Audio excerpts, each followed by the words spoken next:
just going down to the beach. Like I say, trying to make this more of a regular thing. And yeah, just noticed my next door neighbour, they've got 3 cars out the front. I don't recall there being that many before, so there's quite a crowd there by the looks of things. And they're doing some mowing out the back, so it's a bit noisy, so it's good to avoid. Yeah, stock market took a big dip last Friday, and I picked up some more Coles shares. I actually didn't get them at the lowest point, got pretty close though, so it wasn't bad. So I can't complain, especially considering today they bounced back. But it's really hard to tell what's happening with the market at the moment, because in America it's really gone sour. As a matter of fact, I read that I think Elon Musk dropped about $35 billion. That's what he lost. I can't conceive of having that amount of money, yet let alone losing it. But it's about 9% of his wealth. The same with Jeff Bezos, and I don't mind Jeff Bezos losing money because I don't rate him. But yeah, they're the two wealthiest individuals. But Musk is about 100 bill ahead of him at the moment, I think mainly because of Tesla. Although I wonder if Tesla's going to be able to sustain its stock price, because I think it is a bit of a luxury car, having an electric car at this stage of their development. Eventually they'll become the main choice for everybody, but not yet. They're still expensive, and they do have charging issues and what have you, and they're a bit of a luxury item. And if we're in for the recession I think we're in for this year, I think that's one of those discretionary purchases that we put off. So I think he might find that his honeymoon with Tesla may be coming to an end. Not that there's always been a honeymoon, he's had a bit of a struggle to get it off the ground, and you know, he had to actually sleep at the factory at one stage trying to get things right. So you know, it's been a struggle. He's a hard worker, but he's had a pretty good run the last year, but I think it's going to become tougher. And that's not just for him, that's for everybody. And yeah, I think it's going to be a tough year. People like me probably won't be as badly off because I'm retired. Someone looking for a job could be a real strife. That could be really hard.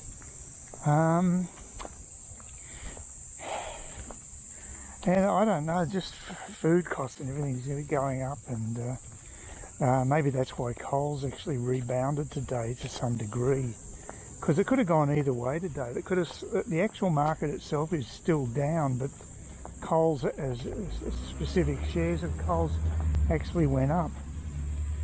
So yeah, that was good for me. But there's a lot of other shares that are sort of struggling today, so it's difficult times ahead, and the market was pretty poor all week, so finances are tough at the moment. That's why I'm sort of happy I'm not in a big city suburb. I'm just living out the sticks and don't have too many commitments. I was a bit worried that I might have overcommit myself with the house. The major thing I've overcommitted myself with, I think, is there's a few of the maintenance things, like cleaning up those goddamn palm fronds is a real task, and they just seem to be multiplying. There's some really big ones I had to break up today and I actually put into the compost bin as well as the normal bin. I still have fallen behind cleaning up the place. I don't want it to be a fire hazard, so I want to clean up as much of this stuff as I can. I think I'll have to get the tree loppers out to do it. And you know, I never knew about this battle that householders up in far north Queensland have with palm fronds. It never gets publicised, but it's one of those hidden battles that is taking place every day. Yeah. So I want to see whether the warning sign for the jellyfish is still out. I presume it will be. That I'm just going to force myself to have a bit of exercise, even though I didn't ride all the way to Clifton Beach shopping centre yesterday. I did go up to as far as the highway, so I got a bit of exercise, and it was a bit of a struggle because I actually had a headwind virtually the whole time. There's a westerly. So I'd done the hard yards, unfortunately, because I didn't have my backpack on. I couldn't continue on. There was nowhere to store any stuff I bought. I wasn't planning on buying much, admittedly. I might have been able to just go up to the shops and shove a bag of spinach under my shirt. I mean, I could have done something like that, I guess, because that's all I really was looking at buying. So, anyway, it doesn't matter. I probably would have been exhausted if I did do that, but at least I got on the bike, and that's the main thing, did a bit of exercise. So, yeah, I wonder how these places are going for rent, because they're not. That's one of the 3 places it's on Google for rent in this street. They're defined as hotels. So I guess it's getting past the peak period, but at least the borders are open and there's a lot of planes in the air, so there's definitely more traffic around.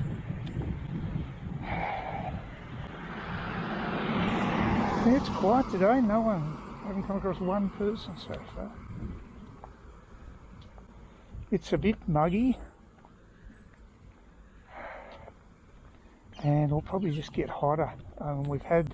We got a respite because of that rain we had for a couple of days. It definitely takes the edge off the heat, so that's the good thing about it. But yeah, I don't know. Got a feeling I have to endure another week of hot weather up here. We'll see.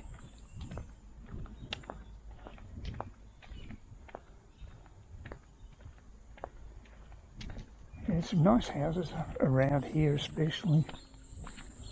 And it is a beautiful backdrop, look at that. Isn't that fantastic? So I can hear all those curlews. There's so much nature around here.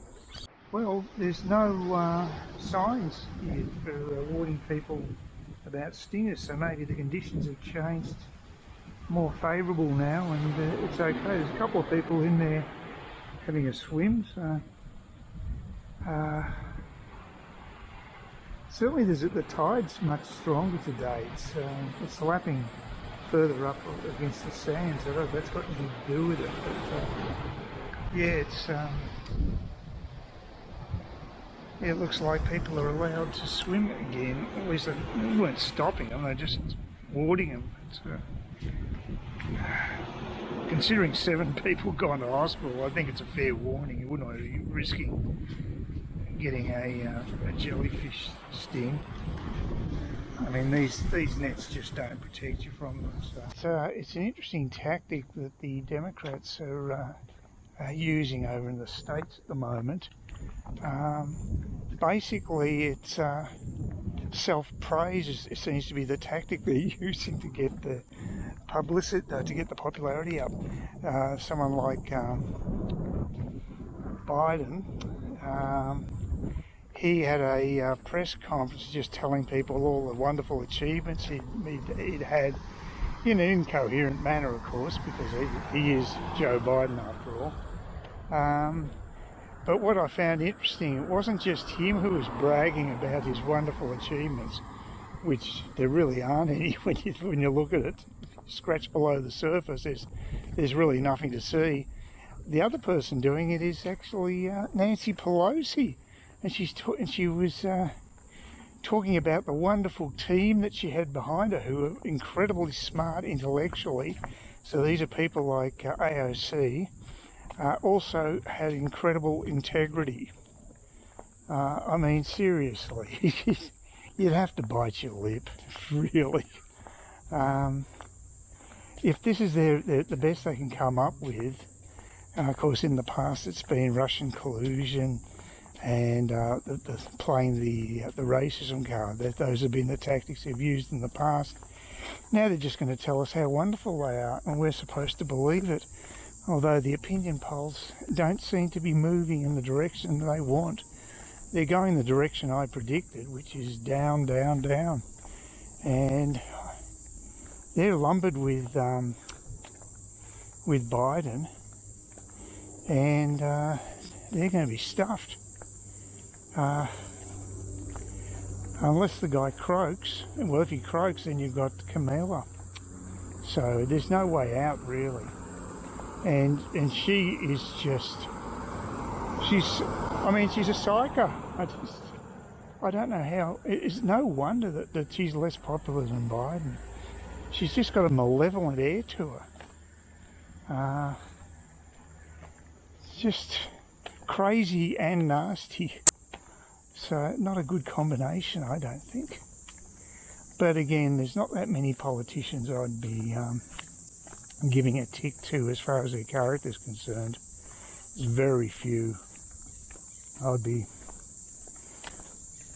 with our own elections coming up in the lower house, where someone comes out of the woodwork up here, I don't feel motivated to vote. I know that the friend I was speaking to, the one who put me on to stock market investment, he feels the same way. The only difference is that I will probably vote in the upper house. But I don't feel too inclined to vote in the lower house, especially with the preferential system we have at the moment. If it was a first past the post, I might, or an optional preferential, which gives you both options, and that's the fairest in my opinion. But like I say, yeah, the Liberals have got a guy, Warren Aint, who doesn't even want to be there. He wanted to retire, and they think there's goodwill in the electorate towards him. Well, if there is, I'm surprised, but maybe there is. I think they're miscalculating personally, but again, I'm just a hunch. So, got a lot of motor mowers out in force today. There was a guy in one of those big mansions. He's actually on a self-driving one, so that's the way to do it if you've got the dough. Don't have to push the damn thing around. You just sit on your ass and basically direct it. But minions like me don't have the resources to get one of those things. Well, it'd be a bit overkill for my place. I mean, it's big, but it's not that big. So yeah, I've never ridden on one of them. It'd be fun to see how they go. But this guy's just doing it standard way, the way I'm doing it. I probably should do it now because it's starting to grow again, but might put it off a few days. Try to be a decent neighbour and do the right thing. Look, I might, if I really feel motivated, I might do it tomorrow morning, but I wouldn't put your money on it.